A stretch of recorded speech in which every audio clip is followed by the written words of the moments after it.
Welcome, guys, to another episode of the Quiver podcast, the Film Room Special. Kasi napanood niyo na si Vic, kasama yung GH boys namin, si and Kiko.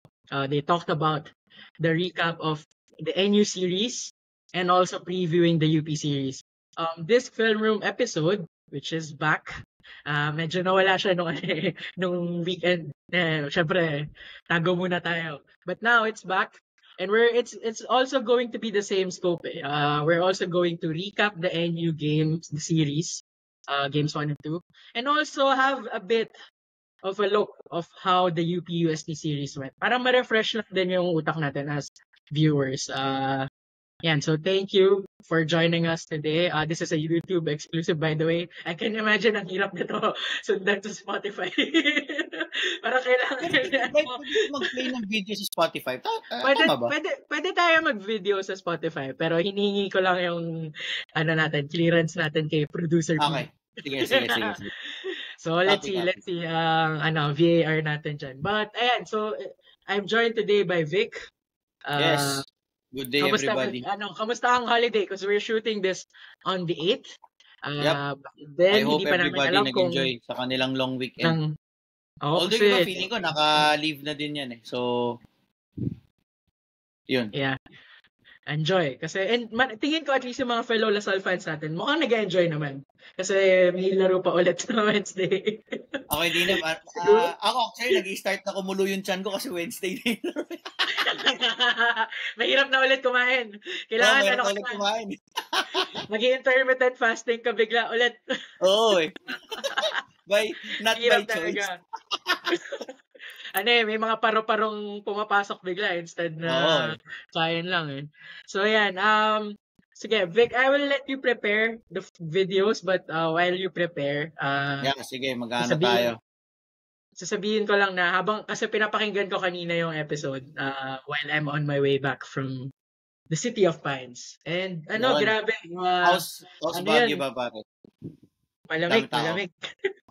Dami tao. Parang pwede sila magkasya sa Araneta or sa MOA.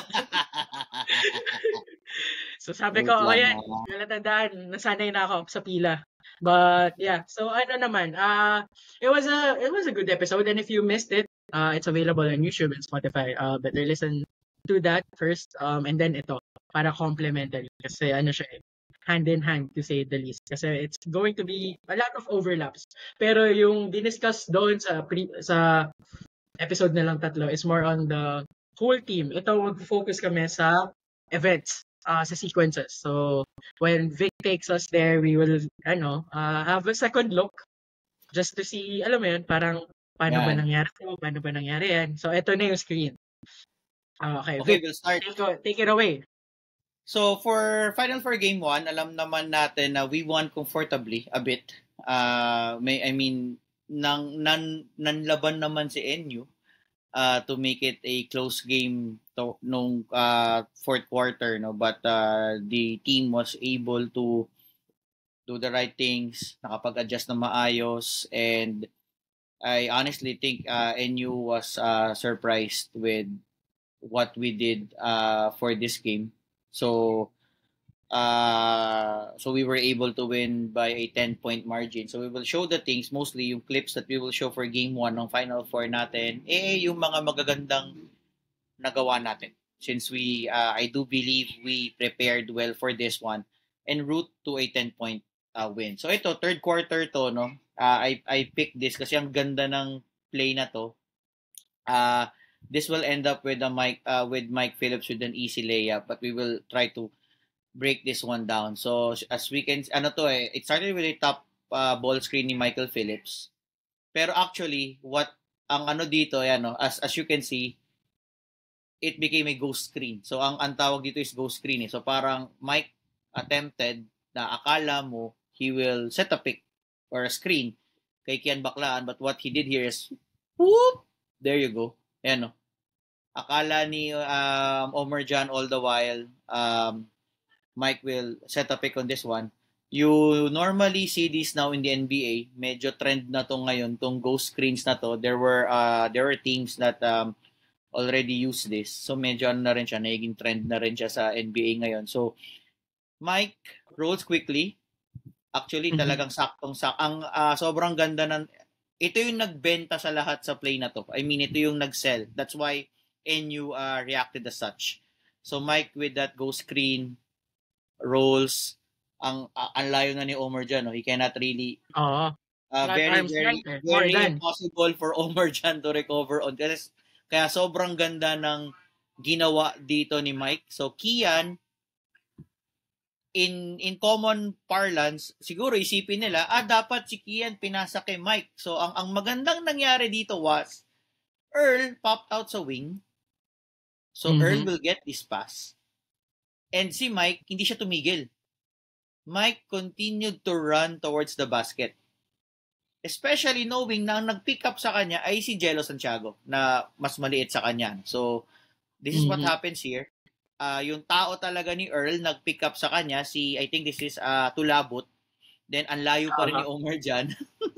Omar Jan is still lost. Nasa team bus pa rin nila sa parking lot ng Araneta. And then, very, very good recognition and pass from Earl to Mike for this easy layup. Napakaganda. Diba? That's why I picked that play as una nating breakdown for this one. Yeah, maganda habang we're loading the next clip. Maganda na hindi pinasa ni Kian kay Mike kasi Omar Jan could still intercept that. Or baka siya, Bray. Ang tingin ko dyan, most probably baka hindi rin siya makatch ng maayos. Ewan ko. Kasi ni Mike. Baka yun lang yung that's what I think. Baka lang medyo mahirap din yung angle to pass. That's why it was really, really good for Earl to pop out para siya na yung magpasa kay Mike cutting towards the basket. So, maraming magandang nangyari on that, but everything started dun sa actually yung go screen ni Mike, yung pag-roll niya, and then yung pag-pop out ni Earl para makuha niya yung pasa from Kian. Kasi siya yung naging exit pass ni Kian dun to execute that properly. So, next natin papakita. Ako tingin ko, this was the key nung game 1 natin. Ito yung naging susi na I think hindi a bit parang feeling ko hindi prepared ang NU dito na we will be able to do such kasi nung first and second round elims matches natin sa kanila, dito sila nakakakuha ng advantage, which we also shown nung ating film room nung last film room natin. So this one, I have to give credit to Mason Amos. That's why kailangan natin to isama sa breakdown kasi yung single coverage niya kay Palacielo, walang ibang reaction. Feeling ko nasira dito si NU on this game 1. Hindi nila inasahan na we will do single coverage kay Palacielo sa low post. Walang reaction na nangyayari. Walang open 3-point shots for them. Wala silang mahanap na open na tira sa labas. So, kumbaga, hinayaan natin. Sige, PJ, just if you can outscore us one-on-one, we will check on that and then tsaka tayo mag-a-adjust. So as you can see dito, hawak na kagad ni Palacielo yung bola from the low post and Mason with good base. Nakano siya kagad. Ready siya for the contact as well. So yan, walang kahit anong gawin ng NU dito, wala eh. Walang reaction na nangyayari. Bump. Mason just stands his ground. Walang reactions from anybody. Wala. So, kahit anong movement dito ng NU, kahit anong gawin nila movement, walang nangyayari. This ends up with a good challenge from Mason, top shot from Palacielo, and we got the rebound in the process. Yan siya. So, hindi nag-gamble si Palacielo pag-kick out sa labas. I mean, kasi nga, talagang walang reaction na nangyayari. So, iyan na lang natin ng konti. So, nagstay lang tayo sa kung saan man yung defenders. Yes, I mean, diba? Naman dito we can see ito yung mga normal movements and reactions ni NU kahit nung elimination round. Pag nakuha yung bola, may screener sa taas. This one, si Jake Figueroa. Tapos yung point guard, yung guard, whether it is Tebol, Steve Nash, or Kumamoy, will go up top. Tapos merong shooter sa kabilang dulo, which is pwedeng si Francisco yan or si, for this case, si Santiago. And there's another one that will, merong screen, si Manansala naman yung nag-screen. So ito, actually, we have seen this set from NU nung elimination round. But the difference this time was, walang nag-ano sa atin. Parang si bala ka dyan. Covered lahat eh. Risky pass kapag kinick out niya kay Santiago or kay Humamoy kasi nandun si Abadam. Yes, so, hindi na early magagawa yung pasa niya. I think pinakaano na Bray yung pasa kay Santiago, but I do think makaka-recover naman si EJ on this one. Etong angle na to makaka-recover si EJ for that pass. So walang masyadong late reactions na mangyayari. So wala nang choice si Palacielo dito, especially with shot clock below 10 seconds. So he just needs to throw that one up and miss, and nag-mission tira, and we got the rebound. So yan. So, ang next naman nating papakita, next clip natin ay Game 1 pa din to. Game 1 pa din. We're still in Game 1, so we have 2 more clips to show in Game 1. So, punta naman tayong 4th quarter ng Game 1. Ito, magandang... Hindi ito yung dunk, no? Hindi ito yung dunk. Wala, di ko na papakita yung dunk kasi parang ano siya eh. Yung dunk ni Michael, ni Mike, to give us a 69-54 lead. Pardon for the term, parang naengot si NU. Para sila na Space Jam. Kasi sorry, hindi namin masasama yung 69-54. Sorry, Willie. Joke lang. Willie, I'm so sorry. Pero yun nga, kasi parang ano lang siya talaga. It was really a defensive blunder from NU on that sequence. So, teka, hanapin ko lang. Okay. Ito, tanata na. Yeah. Ito, it was a big start. Magandang team defense din to. This time, I need to show this kasi nagkaroon tayo ng reaction when Palacielo got the ball inside the paint. So maganda ano din siya. Parang A/B testing no? Yung una ng reaction, parang A/B testing. Yung una, inayaan lang natin siya. Pangalawa, binigyan natin siya ng different look. Ibig sabihin, hindi siya mag-decide kung siya yung ginawa nating decision maker kasi kay Fig. Correct. We tested yung kanyang decision making. So ito yung start. So naka 3 out si NU and they have 2 guys inside. So Manansala plays the 4 guy here. Si Humamoy may hawak ng bola. As you can see, tinitignan nila dito. Actually, dalawa yung nag-ano dito eh. Si Humamoy and si Palacielo yung naging ano dito. Decision makers at this point. So, as you can see, tinitignan nila ngayon. Humamoy, sa senyas na to, tingin mo, Bray, ako feeling ko he wants a clear out eh. Pero si Palacielo, feeling ko he wants to get and test Earl sa low post eh. So, dito pa lang medyo... ano na sila, disrupted na sila on this one. Kasi, ano to eh, off a miss yata natin to, kung di ako nagkakamali. And then, nagkataon, pagbalik on defense, ito na yung itsura, we pick up kung sino man yung pwede natin pick upin, and Pabs was picking up Humamoy. So, akala ni Humamoy, kaya niya si Pabs at this instance. So, he tried to wave Palacielo, which is right now, these days sa basketball, palagi na tong common kesa ibigay yung malaki na maliit yung bantay, yung maliit yung sumasaksak against the big guy. So, eventually, ito yung nangyari on this one. So, sabi ni Humamoy, akin na to, sige. Pero look at Palacielo is still there, hoping last minute magbago ang isip ni Humamoy. So, Humamoy starts his attack. Actually, ang pangit na rin ito eh. Kasi, left-handed si Humamoy. Same side na nandito si Palacielo. Walang space to attack. So, yung dito, decision making pa lang dito ni Humamoy, medyo sablay na siya, to be honest. Kasi tamo, pinilit pa niya, same side. Hindi naman lalabas si Palacielo dito eh.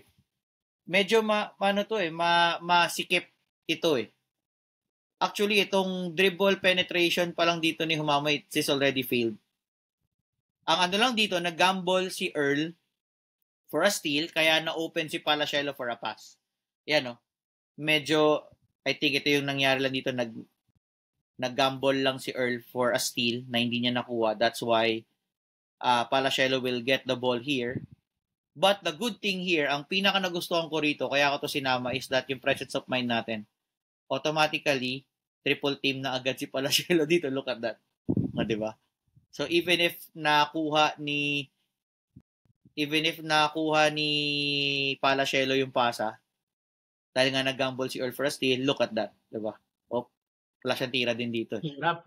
Ang iasa niya dyan is makakuha siya ng enough contact no? Parang yun na lang yung best shot niya. I think kahit na makakuha siya ng contact rito, palpal na rin siya kay Mike for sure. So, since alam niyang wala na siyang option, there's this cutting Manansala from the baseline. Siya na yung pinakamadaling pasa, but ang problema mo rito, si Mike naman yung Jacob actually had a good intention to swipe it. As you can see, sumundot pa si Jacob dito. Buti hindi, buti hindi na natamaan yung braso. Kasi kasi hold to for sure. But, yun nga, yun yung nangyari dito. And, I think, Manansala lost the ball on this sequence kasi nakita na niya Yun yung naging problem dito. Because si Mike Phillips yung kanyang kaharap, most likely, Jolo Manansala rattled in the last minute kung anong gagawin niya sa bola. That's why, ball got lost. And then ang naging ending nito, Humamoy will miss the shot. Mm-hmm. Kasi na to Bella beating the buzzer na yun And then we will get the rebound on the sequence. Yan, diyan siya mag-end up. So ang ating kaya ko to pinakita because of good team defense as well. KNU. I think yung defense natin really was splendid. Binanggit ko na rin to ng recap episode. It was so splendid in this game 1 ng Final Four na NU really didn't know what hit them with the adjustments that we did. So yun yung naging susi for this one. So ang last clip natin dito, is wait lang, habang pinupunta ko siya doon.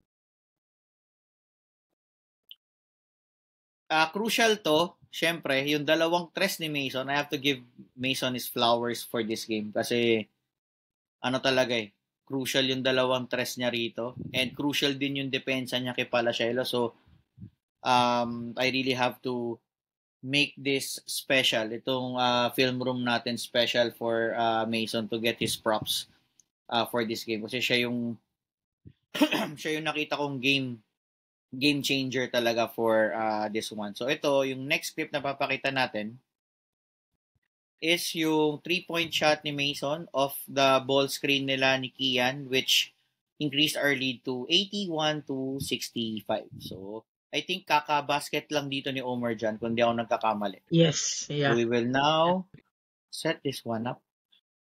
Binrake niya yung 8-0 run prior to 7-0 run prior to his basket kasi tres ni Mason and then yung dalawang drives ni JC sa wing. Yes, yun. Actually, I really wanted to put that also kaya lang hahaba tayo masyado sa film room kasi sobrang ganda rin nung dalawang post-ups na yon ni JC. Sobrang ganda rin nun. So, yun yung mga nasa listahan ko ng honor roll for the film room clips.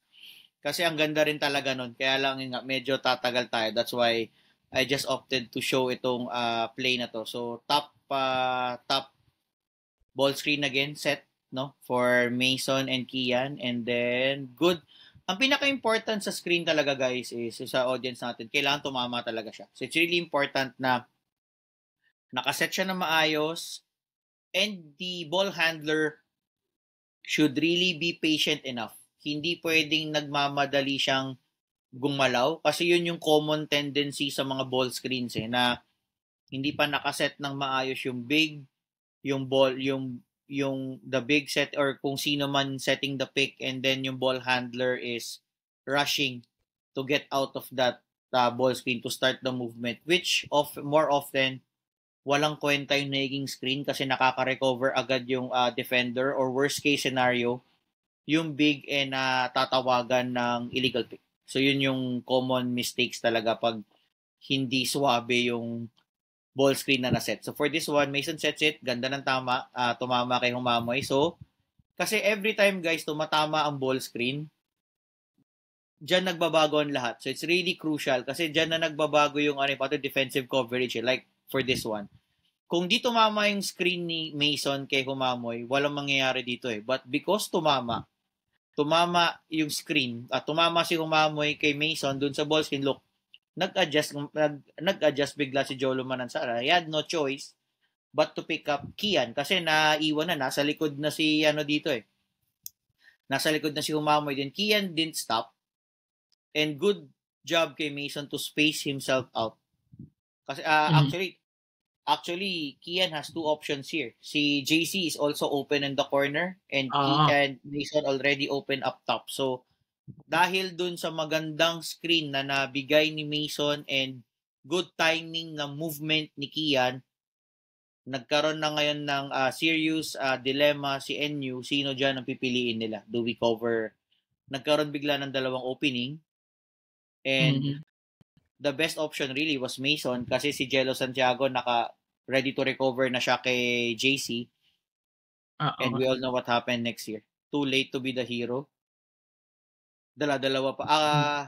Actually, on this instant nga, it's either Mason takes a shot o open na rin bigla. And kita niyo yun, with the simple task of setting a good screen and with yung patience to move, ang dami nang nangyari. Dahil dun sa magandang nangyari sa umpisa, sa top ball screen. Ang dami na nyo, kayo na open si JC, ngayon open si Mason, ngayon, actually, dalawa open dito. Open si Pubs, open si Boris. Ang daming nangyari. That's why I wanted to show this clip sa film room kasi ang daming nangyari because of the good screen. And we all know what happened next year as Mason knocked down that triple. So, it shows anong nagagawa ng magandang execution from a simple task na the ball handler being patient na maset yung screen before gagalaw. Kasi ang laking bagay pag tumatama yung ball handler defender dun sa screen na naset. Okay, so that's all for sige, Bri, anything. Game on. Sige, that's all yung video clip sa Game 1. Naisip ko lang, tayo, Bulldogs advocate tayo. Sige. Kung may human na nanonood dito or mga fans, mga naging temporary fans ng NU in that series, alam natin marami sila. Sino sisisihin nila for that play sa defense? Is it Manansala for not recovering on Mason dahil nga humabol naman si Reynard o si Reynard for not taking the switch instead kasi nandun naman na si Jolo? Ako si Reynard. Kasi masyadong malayo na kasi ang or pwede ring mangyari doon was kasi masyado nang malalim si Kian eh. It was a good idea din kay Kian na i-dribble papasok to really force the NU defenders to think. Mag-collapse. Kasi it also allowed actually pagbaon ni Kian and with Mason further spacing himself out, nagkaroon na talaga doon ng dilemma sa NU. So, kung ako yung NU doon, easiest way really is si Jolo na bahala kay Kian and si Humamoy should really go back and chase. I-cover na niya dapat si Mason kasi alam mo naman na Mason is a shooter. So, you don't want him taking open threes. So, I think that's the fastest way. Kasi another school of thought there, dapat si Reinhard humabol agad para ma-pick up niya agad si Kian and then si Jolo will parang na siya, parang ang lalabas temporary defender lang si Jolo. Tapos balik sa Mason. I-hold lang niya si Kian enough time for Reinhard to recover para si Jolo can go back kay Mason. Yun yung dalawang pwedeng mangyari on that instance. Yun yung pwedeng mangyari on that if we were NU advocate. So let's now jump to game 2. So expected naman natin na mag-a-adjust si NU. I mean, they're a top-seeded team for a reason. So alam naman natin na may mga gagawin sila dito. So ito yung ipapakita natin. So we will show mixed clips. yung iba, yung adjustments para ma-appreciate din ng ating mga audience, ano yung mga adjustments ni NU to address what we did nung game 1 and at the same time, what we did also. Ano yung nagawa nating tama kasi tayo ngayon nanalo so malamang meron tayong ginawang tama. Sabi ng ibang fans online chamba lang daw yun eh. Joke lang. Hindi, okay lang sige. Kung saan kayo masaya doon kayo.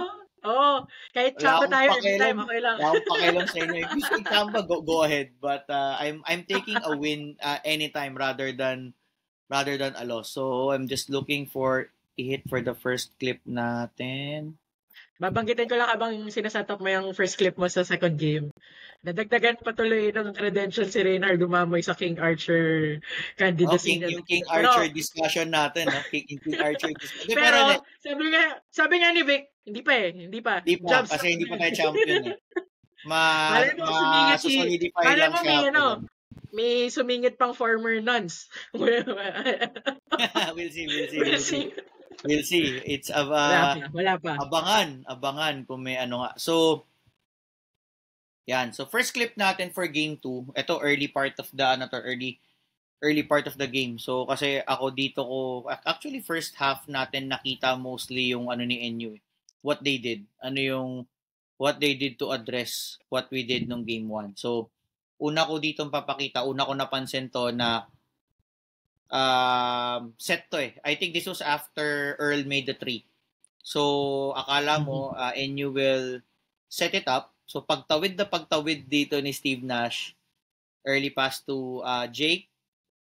And look what Jake Figueroa did here. Jake had a splendid game last Saturday. Ako personally, I can't take away from that guy. Pinanindigan niya talaga na siya yung leader ng team. So, kumbaga, live and die with him. Same as with Nick Cabanero nung last game nila. So, hats off to those seniors.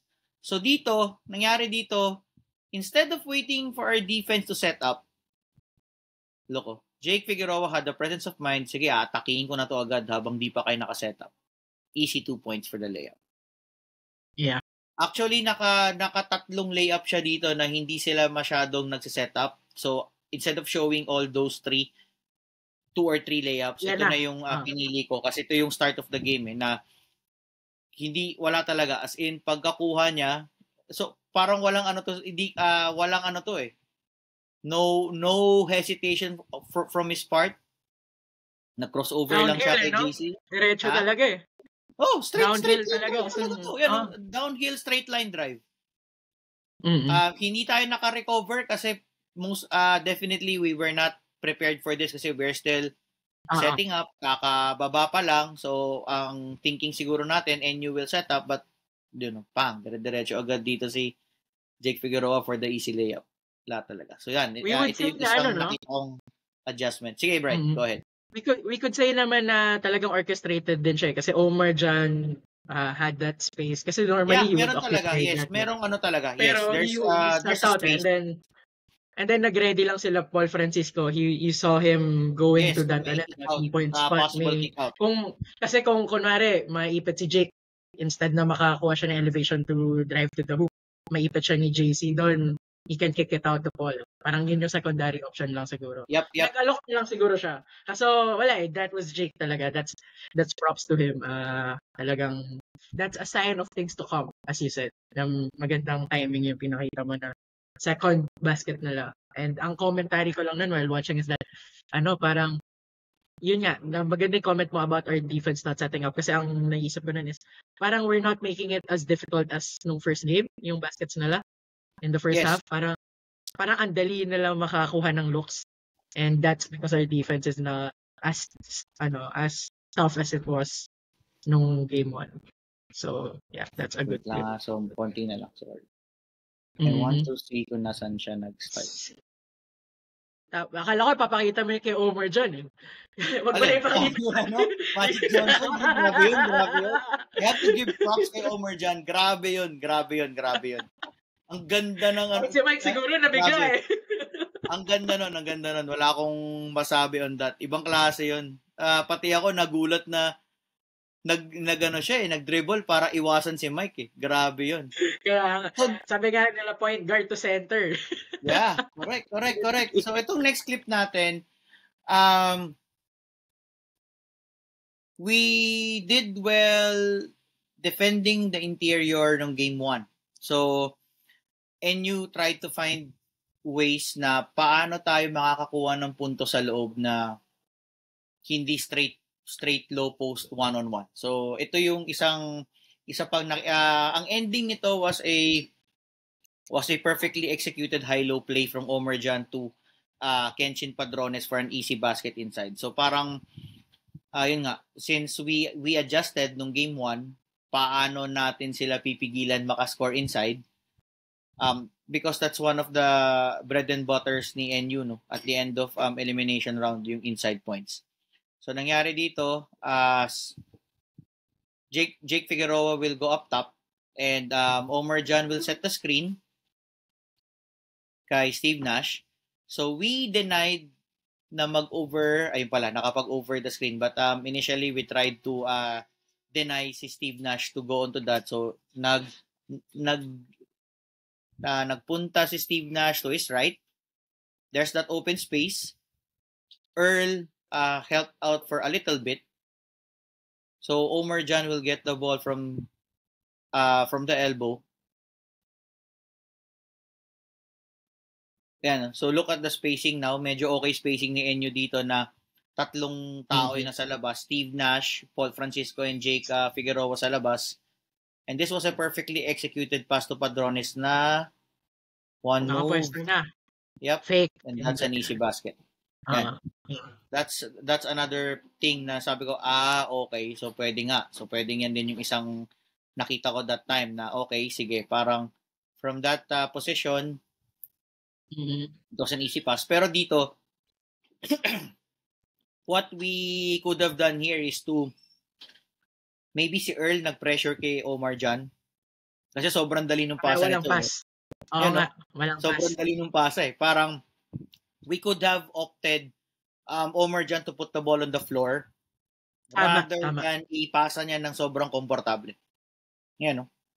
Sobrang dali nung pasa na yan eh.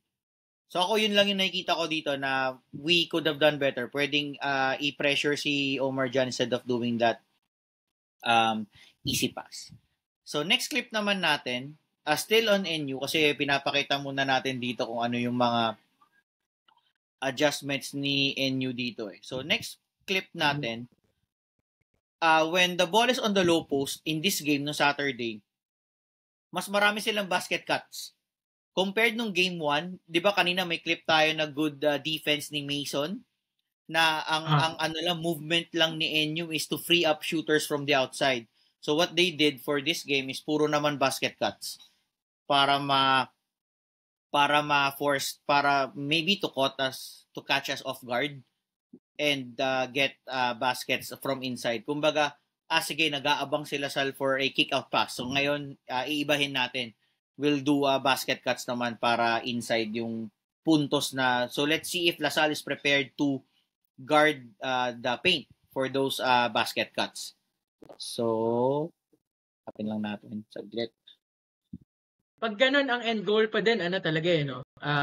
If mag-a-adjust yung defense natin, babalik sila sa perimeter if hindi sila halok na sa loob. Correct. Parang pinag-isip lang din nila tayo eh. Ayan. So, inbounds pass to. So, ang ending nito is, I think si Jake ang poposte rito. So, akala ng lahat, si Palacielo yung rito, poposte dito. So, Tebol gets that pass from Palacielo. And ito yung magandang movement dito eh. Parks will set the screen para ma-free up si Jake. Jake will get this ball from medyo mid-post area. But look at what, ang naging dito ng NU dati, pag may nakakuha ng bola sa poste, lahat ng actions nila is to free up shooters from the outside. Pero this time, in this game, look, si Palacielo attempted to cut also underneath the basket.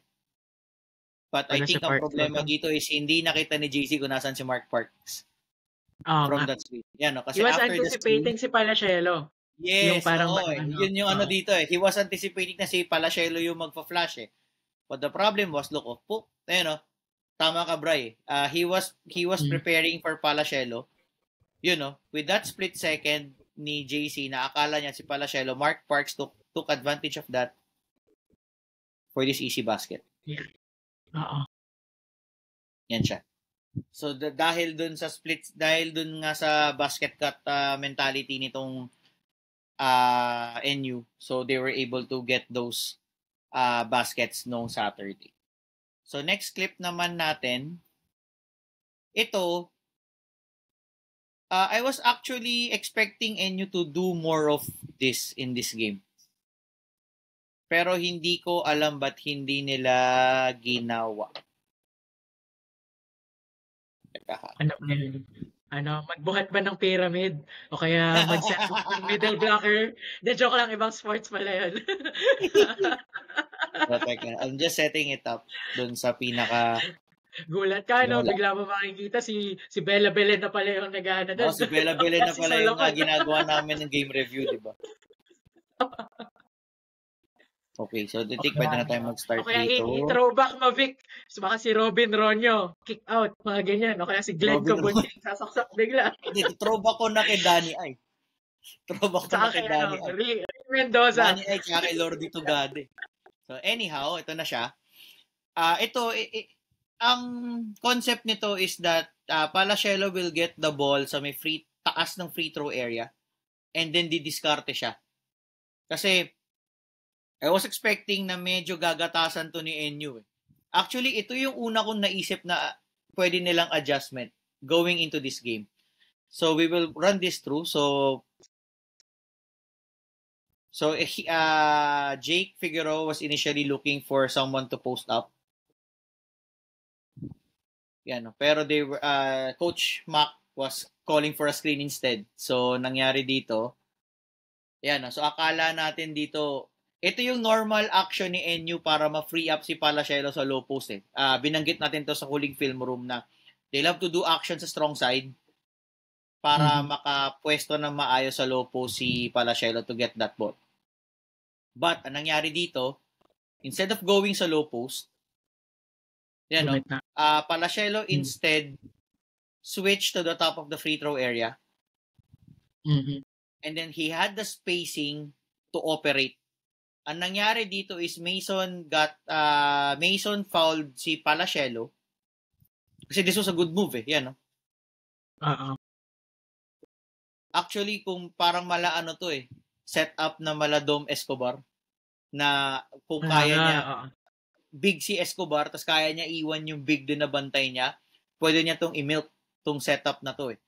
And I was really expecting NU to milk this one. But eventually, hindi nila to pinuntahan masyado. Hinahanap ko to for the rest of the game eh. I was really looking for this na ilang beses nila tong gagawin but hindi ko na siya nakita. So yan, no? Palacielo had the open space to attack. Probably gagawin niya to for, I think he will have the confidence to do this kay Mason or probably kay Pabs to some extent. Although, hindi ko rin alam kay Pabs kasi medyo athletic din na mabilis si Pabs. So, medyo question mark din sa akin if PJ will maximize that. But for this instance, since we put Mason as the primary defender kay PJ, so yun, I was really hoping na gagatasan nila to pero hindi siya ginawa ni NU. So yan yung yan yung concept nitong clip na to allow Palacielo to get his game going. Yan siya. So I think ba't di sila pumunta doon, no? Parang bakit kaya hindi sila masyado pumunta doon? Is it because of Jake Figueroa as well? Like, di ba nga nabanggit po kanina? Probably, siguro. Looking to do a lot of things. Oo eh. And then, pumapasok yung baskets niya eh. So, baka, pumapasok yung baskets niya. So, parang siguro they try not to move away from that because it was working. Pwede Then si din. Yeah. Manansala and Panachelo na yung other two players na, yun nga, di ba chinachat ko yun as the game was progressing. Sila na yung secondary options ng NU na, kasi nga sabi mo, they can create their own shots. Either si Jolo, yung ano niya, yung athleticism niya, weaving around yung paint defense. Tapos si Panachelo taking it from the post, diba? Tapos yung mga kalaw niya. Parang hindi sila umasa sa perimeter, kaya naging, parang hindi napansin si Francisco, sina Steve Nash, Enriquez, parang nagsettle sila talaga na we we would want prioritize paint points. Parang naging ganun siguro ang gameplay. And then Jake Figueroa took the lead, parang ganun. Although Jake also hit some big perimeter shots. Oo Ewan naman. ko if Sobra, makita mo siya, sobra, pero sobra. isa yun din. Yan, so ito special segment to. I want to show this kasi feeling ko traveling talaga siya. So you be the judge kasi Jacob was called for this dragging Second the half. pivot foot traveling violation. Ito second quarter to kay Palasielo to eh. Palasielo was able to score kay Mason off one-on-one low post move. Pero ako upon checking, mukhang traveling siya, so we will let our audience also see it. So, again, same action ni NU sa strong side. Again, time and time again. Para makakuha yung bola sa low post. So, one-on-one. So, and then yan yung, again, screen ulit para ma-free up yung shooter. And then, I think mag-end up to ulit kay Palasielo. Yan. Okay. Tapos clear out. Tapos low post to eh. I'm looking at the feet na. I'm looking at the feet. Yan. Oh, dalawa na yan, no? Sige. Ay, hindi. Double pa naman yan. Double pa yan. Yan. Ito na. See that left foot. Opya, travel. Nga. Opya, yan o. Travel. Dalawang referee yung pwede mag-call doon. Sa baseline, may referee doon sa malapit kay Coach Mac. So, dala-dalawa yung referee dyan. So, uulit-ulitin natin actually, to. Tatlo pa nga eh. Pwede pa nga makita nung nasa kabila rin eh, nung nasa opposite. Drag kasi na yan in the center of... Ako, tingin ko travel to. Travel to dapat eh. Ano sa tingin mo, hindi sila sure na nag-drag nung masyado lang mabilis? I mean, kung ano tayo. Hindi kung ko rin tutulungan alam. natin yung referees, bakit di nila... Travel yun and then, dun pa siya umikot eh, no? So, dapat makikita pa dapat yun ng ref. Left foot, nag-drag. Left foot, ayun, nag-drag. May opposite eh. Tas? Traveling yan eh. Mm-hmm. So, I'm not sure why they missed this one out. They called the traveling on Jacob because of the same violation. That's a travel. Yan. Ulit-ulitin natin tong clip na to para makita. Yeah. That's a travel. It looked like an easy basket pero it's a travel. So, yun lang naman. Yun yung ano natin dyan. So, something to ponder on sa mga susunod na. That could have cost us the game if hindi na-shoot yung tres ni Earl. I think sumunod din yung tres ni Earl eh. I'm not sure if skip away next possession or basta the next basket. Yep. So, yun yung ano natin dyan eh. So, I think next clips na natin dito, fourth quarter, which is the fun part. Sorry guys, i-frame ko na kayo. Wala ko ipapakita ng Jacob Cortez dito kasi wala ko ma-breakdown doon kasi individual brilliance yun lahat eh. Wala ko ma-breakdown doon. At saka pwede na nila i-enjoy yun kasi marami na clips sa TikTok, sa IG, sa YouTube, sa Facebook. Grabe yun. Wala na akong ma-breakdown doon kasi it's just sheer individual brilliance. Wala akong masabi. So first clip natin dito, ito yung pasa ni Jacob kay JC to tie the game at 58. Kasi what made this fourth quarter so special is we were trailing the whole game. Buong quarter na to. Yung scoring, from 54-53, we were trailing. Actually, nakalamang lang tayo nung 72-71. That's the only time we led in itong juncture na to ng fourth quarter. Kaya sobrang sarap nitong fourth quarter na to. So, we'll start with that. Teka.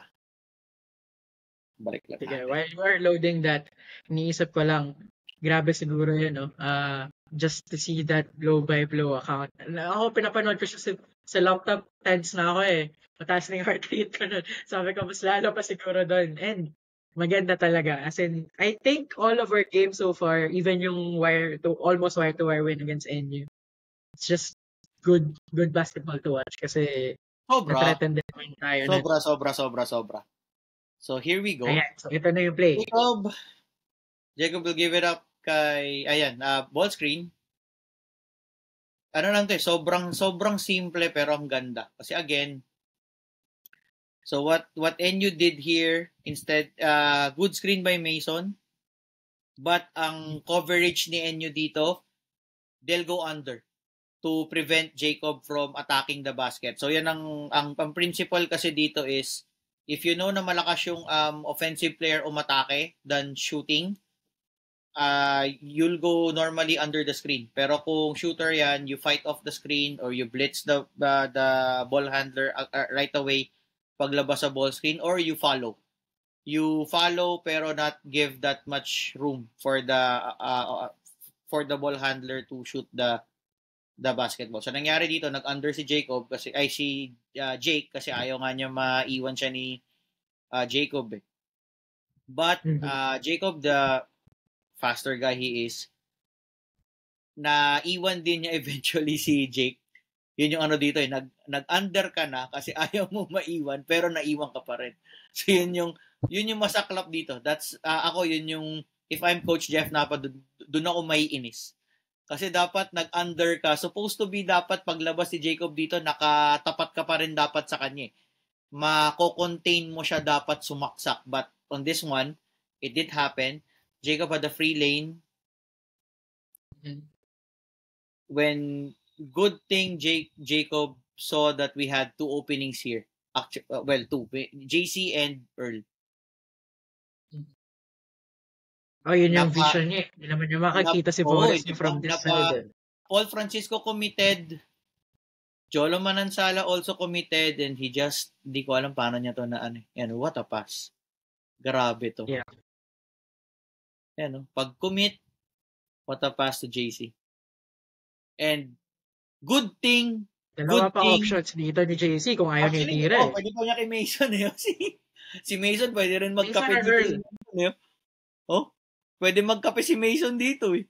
But JC already had the look, you have two players open, Earl and Mason, just because of that breakdown of getting into the paint or yung common patterns to paint touches. So it's really important to play inside out. Kung makaka-attack ka sa loob, you really have to break down the defense, attack inside to force the defense to scramble out and get open shots from the perimeter. So we all know what happened next year. Open shot for JC, bang, to tie the game at 58. So yun yung ang ano dito is that unang-una syempre brilliance si Jacob to get that pass going. Grabe. Siguro presence of mind kasi you practice these sets. So basically alam mo kung asan yung mga tao mo dapat as a ball handler sa pick and roll sa ball screens. When the defense reacts, dapat alam mo kung nasaan yung mga exit passes mo. So, para alam mo pag nag-commit, like for this case, apat halos yung nag-commit kay Jacob dito inside the paint. Bago niya pinasa to, let's just rewind it a bit. Parang apat lahat to which resulted to daming open. There were four guys na nag-commit yan. Parang lahat ng players ng NU na higop mo lahat and left humamay basically in an island. Hindi niya alam kung anong gagawin niya dito. For this one. Yung coverage sa kanya ng NU? Parang yung coverage ng Perpetual kay Titing Manalili. Idol yan. Idol yan. Malay mo. Yan lang naman. Tapos, we go to the next clip. Idol yan, Stiting. Habang niloload mo yung next clip, bigyan lang din natin ng credit sina Earl at si JC. I know there were moments in the second round na medyo they drew some flack or confusion from our fellow fans. Bakit sila tumira ng Tresca sa better shot? But that's their shot and they're proving it in these kinds of games against NU and kahit nung games against UP and Ateneo that they are capable. Hindi lang talaga pumasok and mamamagnify lang talaga siya. Pero hindi naman pilit yung tira nila pareho. So, that's kudos to them for not, alam mo yun, madaling ma-discourage kapag hindi pumasok eh. But Yep. they're just persevering. So, that's props to them. Uy, Okay, maganda so, tong upcoming score na to. favorite ni Ito Willie na. to. Willie, dito ako mabawi. Dito ako mabawi. Kasi yung 69-54, di natin nasama kanina eh. No, Willie, para sa'yo to. Saved na to eh. Mas maganda yung 69-69 kaysa sa 69-54. Doble. So, di ba? Doble. Twice the fun. So, ito, important to sa akin kasi I was really hoping, sabi ko, we definitely need the basket after the timeout. Kasi galing to ng timeout eh. Ang ano ko nun is that it's really, really crucial for us to score here just to kill off some phantom momentum ni NU. So this one is, ito yung dribble penetration ni Voris. Kasi kung titignan nyo, buong second half, I think we made a conscious effort to attack the basket. Yun yung nagbago nung second half eh. Na I think started the third quarter pa din na sobrang kitang-kita natin na may conscious effort sa atin na umatake, get those NU bigs into foul trouble, which paved way. Kasi Omar Jan was in foul trouble. I'm not sure if Papadones was also in foul trouble. Kaya medyo it really allowed us to have more space and pose problems for NU on the defensive side of the ball. So staggered screens dito, dalawang staggered screens. Normally, mapapansin nyo to sa game, dinedeny na to ng NU eh. Kaya ang next movement dito ng player, hindi na talaga tumutodo palabas. Rather than si Voris extending the movement hanggang 3 point. Kasi ang normal movement dito dapat from the corner, paglabas mo ng staggered screen, dapat dun mo tatanggapin yung bola sa may 3-point area top of the key. But since ang defense, dinedeny na siya kasi alam na nila dun pupunta eh. So you go to your, pag alam mong first staggered screen pa lang dinideny ka na, you go to your next option right away para hindi sayang sa shot clock. So, ang nangyari dito, si Earl na yung lumabas, but Earl set a pick also here. So, akala mo na si Earl yung tatanggap ng pasa, Earl set a ghost screen as well. Si Mike ang talagang nag-end up yun, no? Ang gandang tama ulit. Ang daming nangyayari. Again, ang daming nangyayari pag tumatama yung bantay mo sa screen. So with that nagkaroon ng switch. So may na rito. Actually, 2 options na rito. But NU had presence of mind na sige, switch, hindi tayo pwede mag-switch dito. So binalik, Jello recovered to Jacob. And then, ito naging problema rito. Jake and PJ, hindi nila alam sinong kukuha dito kasi hindi nila alam if Mike will post up or not. Eh. And that split second gave Voris this opening from the top of the key to attack the basket. Yan, no? Shot fake, attack the basket. Kasi Voris hit a 3 already earlier in the game. So, nag-close out long itong si Figueroa. Mas una niyang pinigilan yung jump shot ni Voris kaysa yung atake ni Voris. And this one made an N1 to tie the game up at 69. 2 po ang point ko rito with I think kay Jolo Manansala. If I'm Coach Jeff, pagagalitan ko siya rito eh. Kasi if you're doing help defense, make sure harang mo yung buong body mo. Hindi pwedeng hilaw. So, hindi pwedeng hilaw na help. Pa sana siya, Sige, ano yung Bri? Umurong pa sana siya to his right. Talagang shut down. Kasi para ang option lang ni Voris, kick out na kay Earl. Kumbaga, mas ibibigay mo na yung lower percentage shot, even though alam natin Earl can make that shot. Pero, pipiliin mo na lagi yung lower percentage shot than... Actually, si Jolo Manansala yata yung tinawagan ng foul dito, if I'm not mistaken. I believe so too. Yeah, I believe so too. Hindi si Jake yung tinawagan ng foul dito kasi yung contact mas doble pa yung galit. Di ba? Kasi hindi ka na nga humarang, hindi mo na hinarang yung katawan mo. Sumundot ka pa. Kaya to end 1 eh. Dahil dun sa sundot ni Jake. ay ni Jolo eh. O, di ba? Mm. Si Jolo yung tinawagan ng foul dito. So, yun yung ano dito, basics ng help defense. Kung kukumit kang help ka, commit mo na yung buong body mo to prevent that. And we all know kung gaano kalakas yung katawan ni Boris. So kahit dalawang tao kaya niya yan. So it's not parang hindi tama pag if we rewind this parang hindi parang ang baliwala kay Boris tong contact niya. Wala nga. Malambot. Parang baliwala ayo. Ano lang. Ang problema kasi yung katawan niya parang nag-brush ng konti. Tapos alam mo parang iniwasan niya, parang sasabihin niya dito wala eh. Wala. Pero meron. Just enough. Kasi siya naka-air si Boris na Meron naman talaga. Kasi may enough contact. Tapos doon yung mukha ni yung mukha ni Coach Shot Tankitsen, napagano na lang siya eh. Kasi parang, bakit niya pag ginawa yung ganong contact? Parang covered na sana. Ito, next play natin.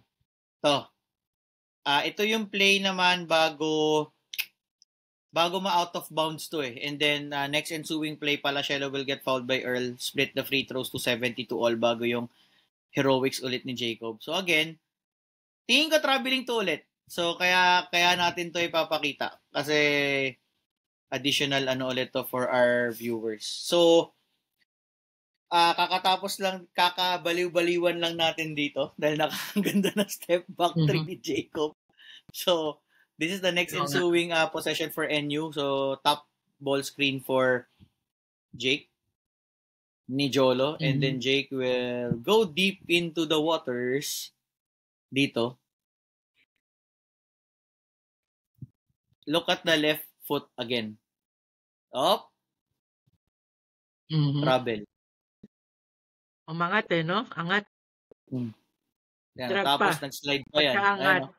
Ayan, no? Angat. Ayan, no? Travel yan eh. Kita nung referee doon sa tabi ni Coach Topex, yung tabi ni Coach Topex, di ba? Dapat nakatingin siya sa paa dito. Yan, blindside siya nung baseline ref. Blindside siya nung baseline ref. That's the drag. Yan, no? Drag yan, no? That's a travel. Yan, no? Travel yan. Nagsignal na nga si Coach. Nagsignal na sila Coach JB ba yun? Tama ba? Parang sila. Drag yun. That's a drag. You can't deny it. Yan, no? Kulang nila, pati si Kuya Resty. Si Kuya Resty ba ito? Si Kuya Branson. Kulang nila, pati siya mag-signal ng talaga. That's a drag. That's a complete drag. So, kaya kailangan namin ipakita to dito just to show. Hindi ko alam kung makakarating to kay Comjai and kay Sir Bong Pascual, which is the head of the referees, which is our FIBA referee as well.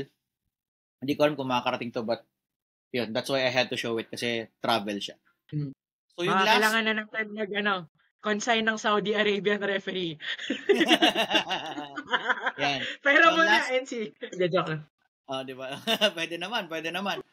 So, ang last clip natin for this game 2 ay yung napakagandang challenge ni Pabs kay Jake Figueroa, which ended up with an out-of-bounds call, last touch ni Jake dun sa layup niya dahil tumama yung bola sa shot clock.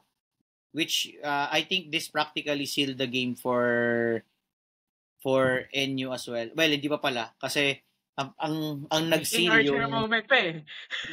Hindi lang yun. Yung dribble ni Santiago sa heel ni Omar Khan na nakasuot ng KQ shoes. Nakasuot ng KQ shoes. Kaya which end up ng jump ball and which gave 2 free throws for Kian Baclahan. But mas i-focus muna natin dito kasi ito I think crucial din to eh kasi it prevented kasi yung una kung maalala nyo back-to-back layups dito si Figueroa sa pass sequences na paglabas sa ball screen walang help defense from the weak side kung sino na yung defender niya that's it kaya siya nakashoot ng 2 layups dito off the ball screens na inaatake niya binabaon niya palalim eh.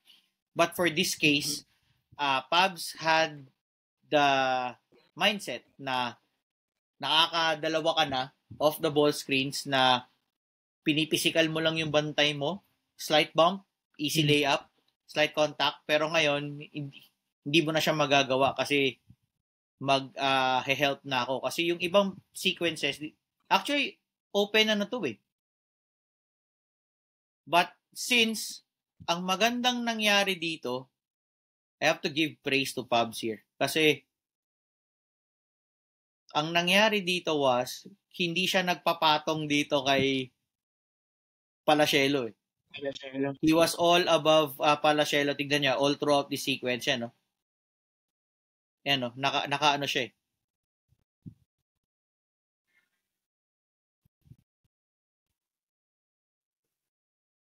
Maganda rin na may may reach ng Yan, no? konti si Boris just to delay Yes. kay Actually, nagkaroon din Figueroa.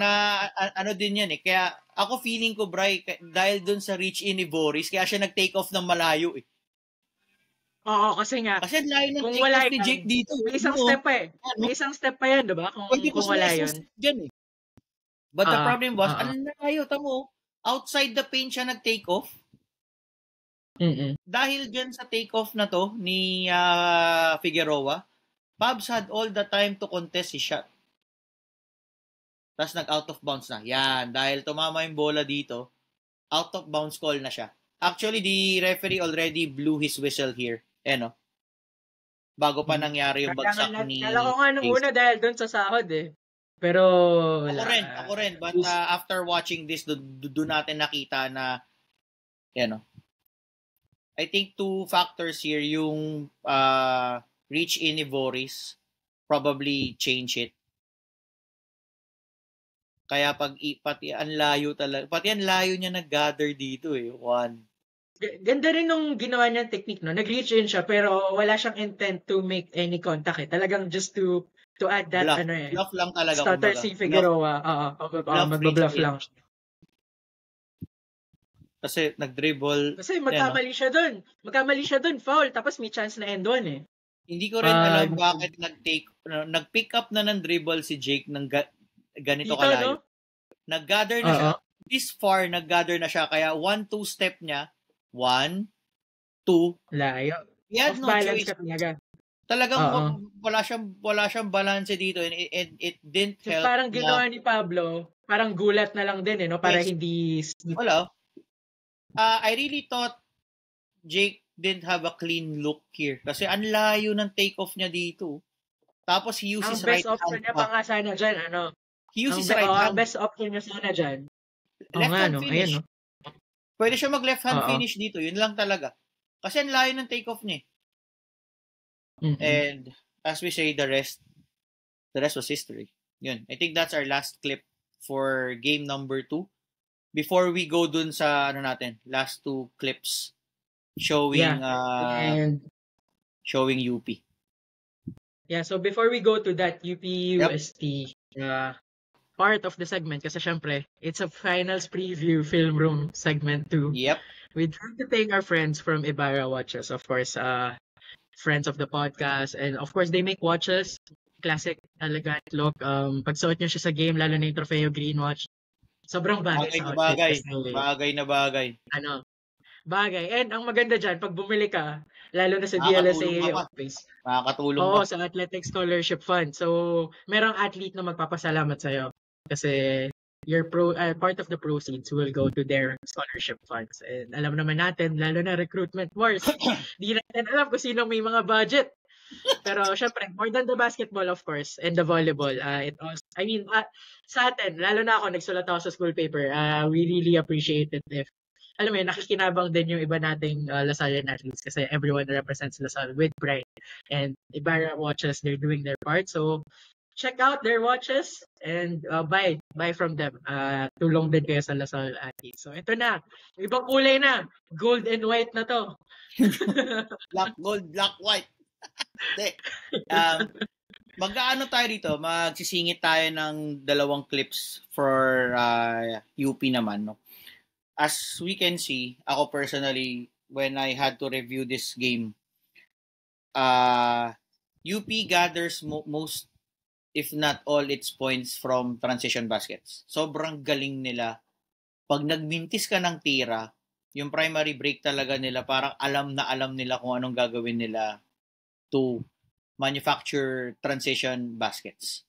So, if you'll watch this game again, tong UP-UST, hindi sila gaano nakaka-score on their half-court sets. but most of their points, mas nakakatakot sila in transition. Very, very fluid sila as a transition team. So if you're facing UP, I think ang pinakaunang key dito really is pag nagmintis ka, kailangan bumalik ka agad on defense and have that presence of mind whose personnel it is, kung sino yung players ng UP. Is it shooter, is it a slasher, is it a big na magda-dive, dapat alam mo siya. Kasi napakalakas ni UP umiscore on those transition baskets na scrambling yung defense, windang sila, hindi nila alam sinong pipick upin nila, hindi nila alam sinong pupuntahan nila. And so we will show buong game na to, yun yung tema for me.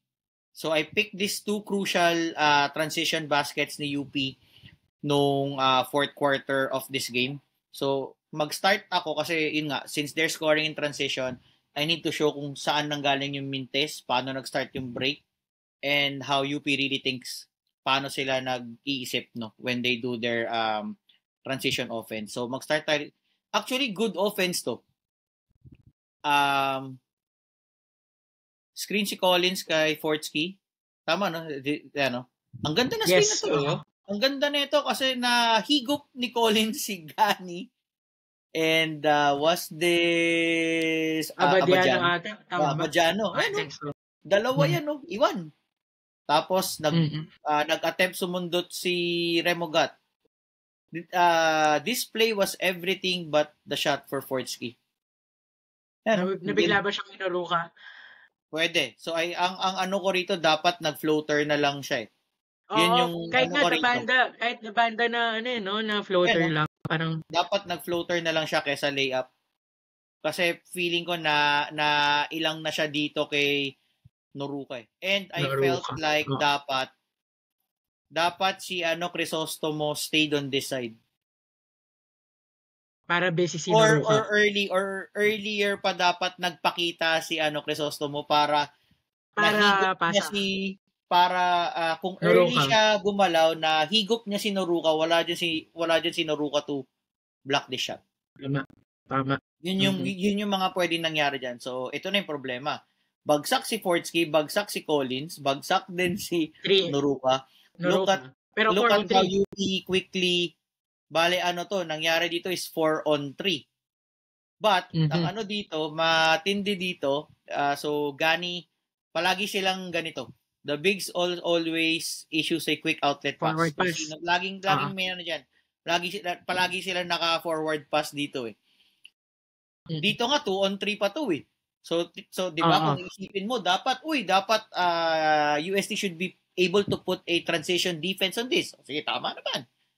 But the problem was, look at how UP spaces this out agad-agad. So si Remogat sees may space siya dun sa right side niya. Crisostomo and Cabanero was just looking at Remogat. Wala silang awareness. And there's Gani already. Palagi to. Big always trails. Whether si Gani or si Noruka or si Alter, lagi yung magda-dive. They always dive. Yan. Palaging ganyan ang movement ng bigs nila sa break nila. So, pupunta yung big sa break. And, palaging merong shooters. May isang aatake sa kanila sa primary break. Like for this one, it's Remogat. Pero pwedeng si Remogat din yung mag-spot up dito. But for this case, nakapwesto lagi. There's Abadiano, there's Torres. So, kick out. Andiyan na si Fortsky, naka-recover na.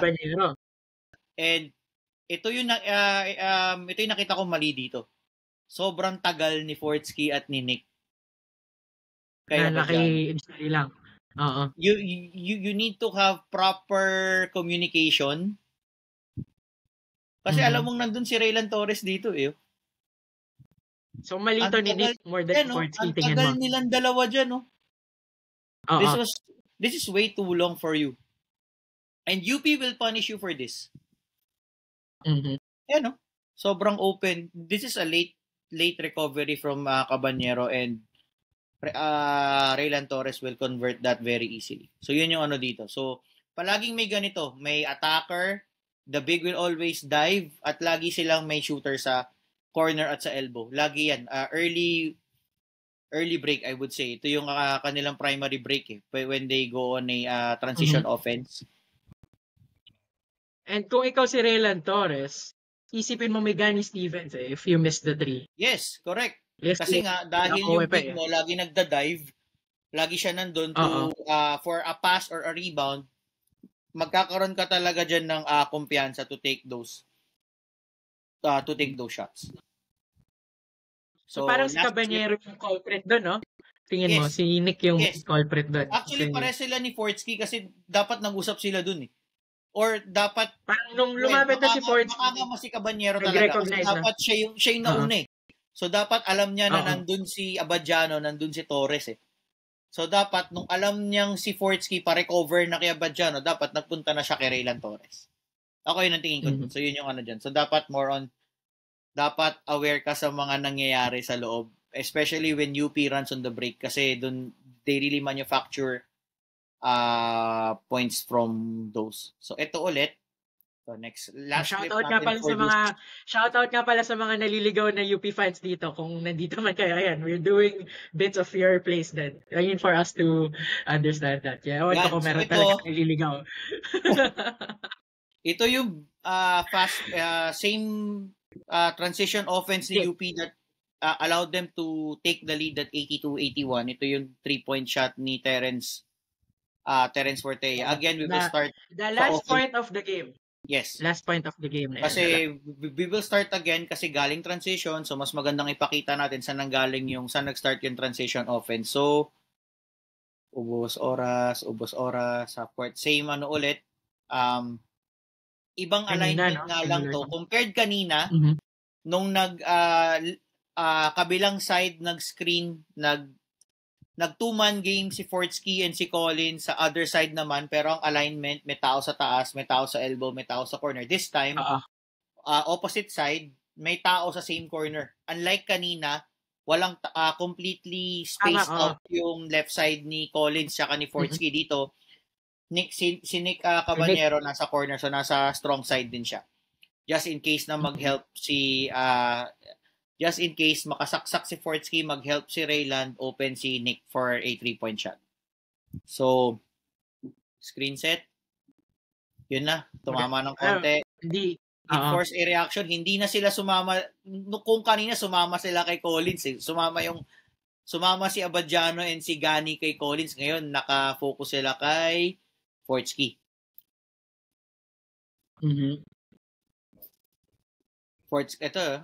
Actually, to be honest, both shots, maganda yung tira. Everything but the shot lang talaga.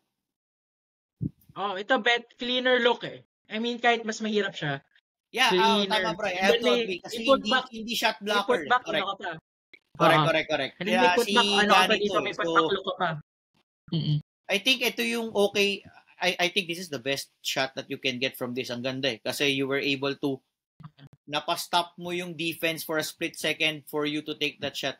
Yan, ang ganda ng dito ni Fortsky. Kaya lang everything but the shot. Masasabi ko lang dito, Ren, I mean, while it was happening and nag-benefit dun yung UP, Rayland was astute enough not to close down on Fortsky. Kasi pag nag-close down siya doon, isa kay Nick eh. Yes, Diba? pati naman, Bri, I think rule naman din yan na if the corner guy is a shooter, di ka nag-help dapat. Naman yan? I think all coaches teach that pag sa ganong situation na may shooter ka sa strong side sa corner, hindi ka naman talaga nag-help dapat. Tapos bagsak na naman si ako no? Kung taga-USC no? Sabi nga sa Inside the NBA, ay na, 3-on-3 naman to. Kanina 2-on-3 na yan eh. So, kung mapapansin nyo ulit, lagi. Yan, every time UP's Bigs gets the rebound, yan talagang ready to run sila. So you have to really get back on defense quickly. So 3-on-3 to kasi bagsak din kasi si Gani stayed sa likod as well. So again, forward pass ulit kay Rayland. Yan. So dahil nakatingin na siya ng press kanina, tuloy-tuloy si Caballero sumunod na. Oo, kasi natuto siya kanina eh. Tuto siya kanina eh. Sabi na, ayoko na pagalitan ulit. Akin na to si Rayland. Bato Noruka, tuloy-tuloy pa rin yan. Same kasi yan ang rule talaga nila. The bigs will really dive all the way sa paint. Kaso, May naiwan kang shooter. Naiwan sa Fortea. Ayun, Oo. naiwan sa Fortea. This, take note. This same play also happened to us nung first round. Nung mainit si Fortea second half, this same set also killed us twice. Itong set na ganito. So, again, transition basket. Look at the two bigs ni UP. Dire-diretso talaga yan sila kasi lagi yan silang aware sila na they need to position themselves for a rebound. Which was smart and gives Fortea a lot more confidence kasi kung masablay na to, lamang ulit sila sa rebound. Yes. Ang problema dito I think again, you have to be at this point kasi pagka-transition talaga scrambling eh. But si Lemit really have to push yourself. I think si Lemit. Lemit ba to? Lemit nga. So parang you have to be aware kung sino talaga yung mga tao mo sa loob. Alamin mo, pati ito lagi itong break ni UP, ito mo. Same alignment kanina. Parang Abadiano Torres, but this time it's Fortea and Torres, but same alignment. Same alignment siya. And then Fortea will just take the shot to give Fortea will take his chances. Hindi lang dahil sa rebound eh. Alam naman natin na once he has that split second na clean look, he'll like his chances there. So that's the game for them. I think those are pero syempre it put them at a comfortable position na CISO battle na sa group na.